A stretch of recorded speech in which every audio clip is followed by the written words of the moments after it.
Hey, welcome back to YT Finance, and this is the channel where I went to business school so you didn't have to, and today we are calculating Palantir Technologies PLTR stock's true fair value price right now according to the DCF model. So we've done this video multiple times before, but anytime we get new updates, we are going to reevaluate our price target for Palantir Technologies.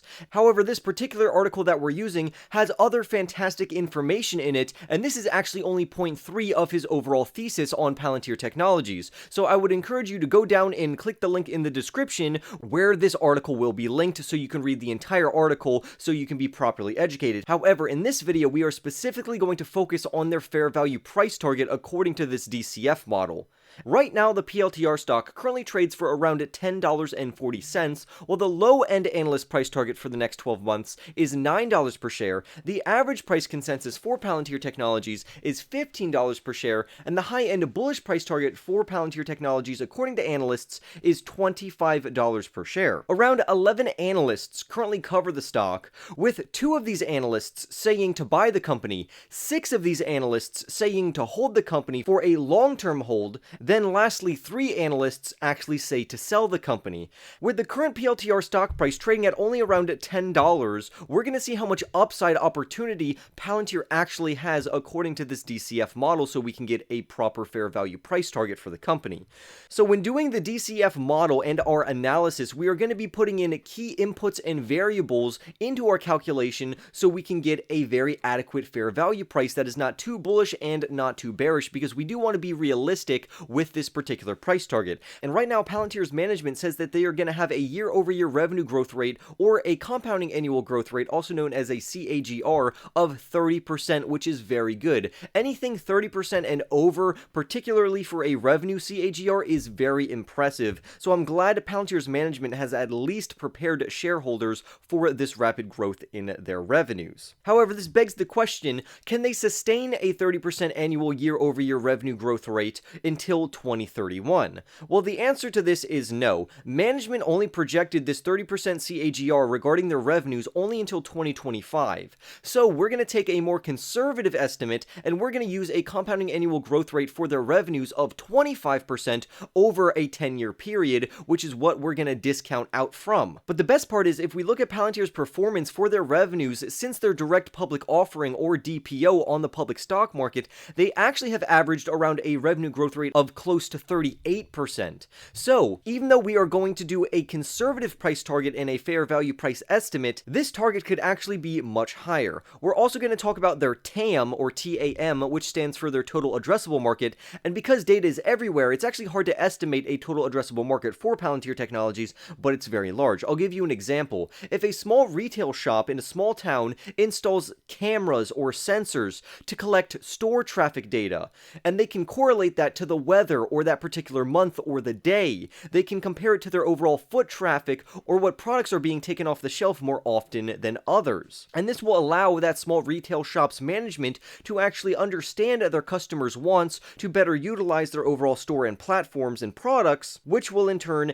either lower expenses or increase revenue, or both could happen simultaneously. However, realistically, Palantir does not operate from small retail shops. They have very large institutions and government agencies that they cooperate with by signing contracts. So according to one of Palantir's S1 forms, they actually have a total addressable market estimate of around $119 billion, which is set to rapidly expand year over year. And we are going to attribute around $63 billion of this to their government segment and $56 billion to their commercial segment. Now let's talk about their ARPC, which is their average revenue per customer. And Palantir actually has a really good RPC, or average revenue per customer, because out of their 237 customers in 2021, each of them accounted for roughly $6.5 million, which is fantastic news. And this is going to work very well for their overall business model, which we are going to get into. Now, before we actually start the DCF calculation, we're going to have to continuously go over these various metrics and variables so you know what we are putting in the formula, and you know that I am not just fudging the numbers. What's even better is, as organizations and agencies as well as companies continue to become more digitalized in this day and age, and on top of Palantir introducing new platforms and products, their total addressable market as well as their average revenue per customer is expected to grow substantially over the next 10 years. This is going to allow Palantir better market penetration and better networking opportunities between various business segments. But to properly understand how fundamentally sound Palantir is, we are actually going to have to look at their business model. And their business model is divided into 3 phases: their acquire phase, their expand phase, and their scale phase. However, I do want to make a note of that customers are not evenly spread or diversified among these 3 phases. We honestly just want customers to be in the scale phase. However, to get customers into that scale phase, they first have to go through the acquisition phase and then the expanding phase. If we look at Palantir Technologies' 2021 10-K form, specifically pages 77 through 79, we actually get a fantastic definition of their acquire stage or their acquired phase. So it says that we define a customer as an organization from which we have recognized revenue during the trailing 12-month period. We define a customer or potential customer as being in the acquire phase if, as of the end of the calendar year, we have recognized less than $100,000 in revenue from that customer that respected year. So clearly the goal of their acquire phase is to gain new customers and eventually kick them over to their expand phase. And the 2 types of customers that fall into their acquire phase is potential customers as well as existing customers that are bringing in less than $100,000 worth of revenue. However, this is only the start of the business model because we really want to get them over to the scale phase, which is the most profitable phase of their business model, where their average revenue per customer is anticipated to grow exponentially. And because of this appreciation for their ARPC, we are going to put their compounding annual growth rate, or CAGR, for their ARPC, which is their average revenue per customer, for around 15%. So right now we have a revenue growth rate of 25% across the board for the revenues, and then for the compounding annual growth rate regarding their average revenue per customer, we're going to be using 15%. So now we have 2 metrics that we can use in our discounted cash flow model. So from here, we're going to actually see one of Palantir's greatest pitfalls. And their first problem is that for their average revenue per customer, it's actually distorted from their top 20 customers, which clearly bring them in the most revenue, which means that they are not diversified enough and they actually have too much weight in these top 20 customers. And if they lose any of these top 20 customers, it's really going to hurt their bottom line. However, the good news is that their top 20 customers actually reported around a 31% growth rate for their revenues in 2021 for an entire consecutive year. So that is really good that their top 20 customers are by no means looking to separate from Palantir Technologies, and they have actually doubled down on Palantir Technologies, which increases their overall revenues that they're giving to Palantir by around 31%, which is fantastic. And although critics will argue that Palantir is too heavily reliant on these top 20 customers and that it's dangerous, which I actually agree with,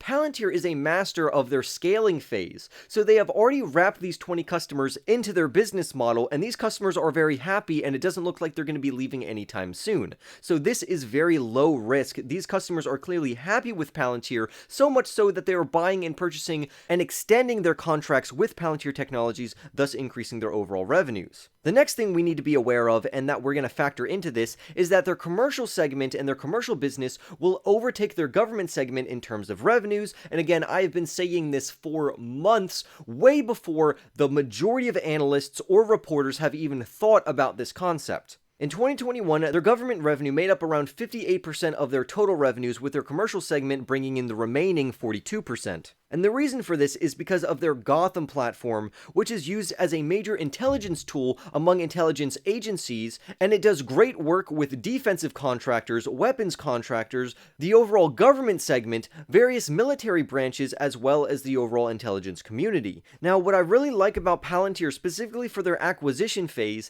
is that Palantir is so confident in their technology, and their technology is so sticky in their expand phase, that they will actually spend money or even give a free trial of their products to various companies, and they are so confident that that company will eventually sign a contract with them so they can move them from their acquire phase to their expand phase, that they will actually take a temporary loss on their acquire phase to then move to the expand phase where they start making really good revenues, to then move to their scale phase, which is what their top 20 customers are in right now, which is giving them the majority of their revenues. And this is how Palantir Technologies can scale their revenues extremely efficiently using using this Trojan horse strategy by giving either a free trial or a substantial discount just to get that particular customer in their acquire phase to move then to the expand phase. And to me, that's a genius move, and you have to be very confident in your technology that you're willing to take a temporary loss for a long-term customer. But overall, I actually think that this is an extremely interesting move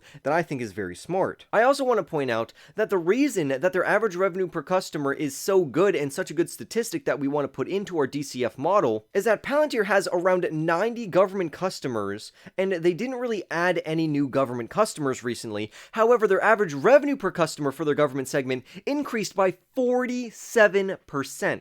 So even though they did not sign a new contract, they still got loads of revenue from this particular segment. So for any critic out there saying that they are not expanding their government business, it actually depends on what you mean by that. Yes, they didn't sign any new contracts, but the revenues in this segment grew by almost 50%.